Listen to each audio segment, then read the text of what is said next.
We're here to provide you with an update as to the officer-involved shooting which occurred yesterday. The investigation continues, and the information is still very limited as our investigators from our multi-jurisdictional shooting task force continues to do the interviews. I first want to thank the community. The community has reached out to the Albuquerque Police Department and to the families. And I can tell you that it's overwhelming for the families, and it's overwhelming for us too. The undercover detective who was shot yesterday remains in critical condition. His condition has not changed. They took him in for another surgery just moments ago. The family has asked us to ask you not to disclose the undercover detective's name.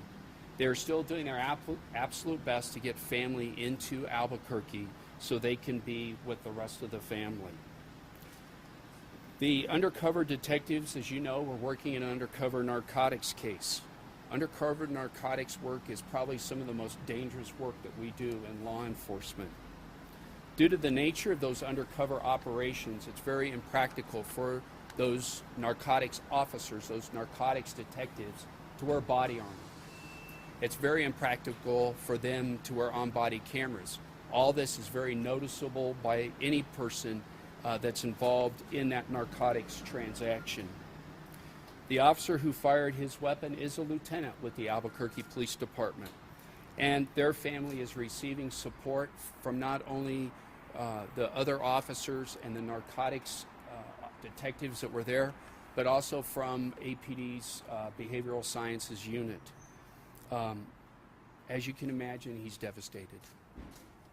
I would like to thank the multi-jurisdictional shooting team who continues this investigation. That includes the New Mexico State Police, the Bernalillo County Sheriff's Department, the Rio Rancho Police. All play a very, very critical part of this investigation as these interviews and the collection of evidence continues. More important, I'd like to thank the Albuquerque Fire Department. I'd like to thank the Albuquerque ambulance. Those paramedics saved his life. They did everything they could to make sure that he arrived here. And we can't say thank you enough to the trauma team here at the University of New Mexico Hospital. It just so happened that the two best trauma surgeons that most of us know by name were here to take care of our officer. I'd also like to provide you with an update on Officer Lou Golson. He was transferred yesterday from UNM Hospital here. He was transferred to UNM UNM Sandoval County, where he underwent additional surgery yesterday. The prognosis for him is also good, as I stated in earlier briefings. It's going to be a while before he's able to come back to work, and we had again asked the community not to forget Lou. And all of you have seen the video, and you can understand the extent of his injuries. I am in a position to answer a few questions. As I stated earlier, it's still an ongoing investigation, and the detectives and the agents from the multi-jurisdictional shooting team continue to do their work. How many times was this detective shot? We don't know yet, and the reason I say we don't know yet is part of that investigation would be us speaking with the medical team here, and we haven't had an opportunity yet to speak with the medical team that worked on the undercover detective when he arrived here. Is Detective Holly Garcia, is that the other one that was in this narcotics bus when he got shot? We do not know exactly the extent of the other narcotics officer's injuries. We know that that narcotics officer was treated and released. That's still part of the information we're trying to obtain from the hospital as part of this investigation. Chief, what prompted that officer to fire his weapon? Did he recognize that the other officer was also undercover at the time? We don't know.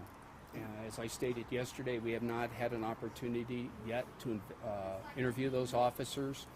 We hope that the multi-jurisdictional officer-involved shooting team finishes up those interviews in the next couple of days. But until we have all the information put together and those interviews done, we just don't know. Did something happened in the criminal complaint for these two gentlemen that were arrested? It goes from one of the officers motioned for an arrest, and then it ends. Can you say anything? That's still part of the investigation. There's all of you have video that you've looked at. You can see the number of narcotics officers, undercover people that were there. These are still all people that need to be interviewed, and those interviews will continue. 24 hours after the incident right now as well. Is Holly Garcia the other detective? Mayor, would you like to speak to some of the businesses that have helped out? Well, yeah, we can do some of that, and I don't know if you're releasing other names or not, Chief. I don't know. We would just like to remind everybody that these are undercover narcotics officers, and I know that you have their information. I know you have it, but remember that these officers are out there putting their lives in the line, trying to protect our community. They were out there working this case as a result of the community outcry of the narcotics activity that was occurring in this area. That's why they were there. And we would just ask that you respect their undercover identity, as undercover work is very, very dangerous. Let me just say a couple of things, and I just want to. I was here yesterday. I was here late in the evening last night. Here again this morning, and the support from the Albuquerque Police Department for their members, their rank and file members, is outstanding. We've got officers that are here off duty. They're praying for the families, both the officers involved yesterday, and of course for Lou. The business community has been tremendous. We've had hoteliers offer free hotel rooms for the families that are coming in. We've had federal, state, local agencies supporting this effort, not just on the investigatory side, but on the support side. Chief received a call from the governor just shortly ago, expressing her support. So as a mayor, during a very difficult time for the department and the community, I just want to thank everybody from the business community to other law enforcement agencies to the doctors that are working hard to save a life here at UNM Hospital. Thank you very much from your mayor, and let's keep pulling together as a community. I know the investigation will be completed in the coming days and weeks. There will be a lot more information coming forward.